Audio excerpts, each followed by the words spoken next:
छोटे इमामबाड़े में पाकिस्तान की मुखालिफत में प्रोटेस्ट किया गया है। मौलाना यासूब अब्बास ने भी पाकिस्तान मुर्दाबाद के नारे लगाए हैं। पाकिस्तान में वेश्याओं के कत्ल पर गुस्सा जाहिर किया गया है और हिंदुस्तान की सरकार से पाकिस्तान के बायकॉट की अपील की गई है। दिल्ली में भी पाकिस्तानी एम्बेसी पर मुजाहरे की तैयारी की जा रही है।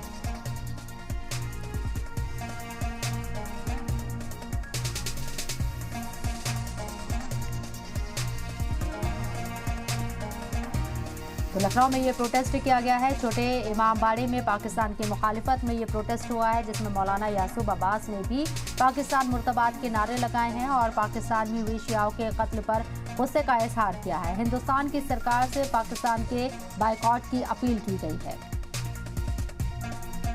देखिए, पाकिस्तान में शियों के ऊपर कत्लेआम हो रहा है और जिस तरीके से पाराचीनार में और पाकिस्तान में शियों का कत्लेआम हो रहा है, उसकी भरपूर तरीके से हम लोग यहाँ लखनऊ में, पूरे हिंदुस्तान में भरपूर तरीके से हम मदम्मत कर रहे हैं। खाली हम मदम्मती नहीं कर रहे हैं, हम हुकूमत हिंदुस्तान से ये मांग कर रहे हैं कि हुकूमत हिंदुस्तान पाकिस्तान के ऊपर दबाव बनाए और दबाव बना के पूरी तरीके से वहाँ के ऊपर शियों को पॉलिटिकल असाइलम यहाँ मिलना चाहिए है और शियों की वहाँ सुरक्षा जो है, शियों की हिफाजत के इंतजाम होना चाहिए। जब फिलिस्तीन में जुल्म हुआ तो पूरी उम्मत मुस्लिमा ने आवाज़ उठाई, मगर जब पाकिस्तान में शियों पर कत्लेआम हो रहा है तो सारे मुसलमान चुप बैठे हुए हैं।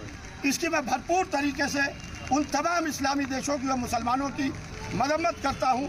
देखिए, इंसान जहाँ भी मारा जाए, चाहे वो शिया हो, चाहे सुन्नी हो, चाहे हिंदू हो, इंसानियत के नाते आवाज़ उठाना चाहिए है। अगर आवाज़ नहीं उठ रही है तो लानत है ऐसे लोगों के ऊपर जो फिरकावारियत देख के आवाज़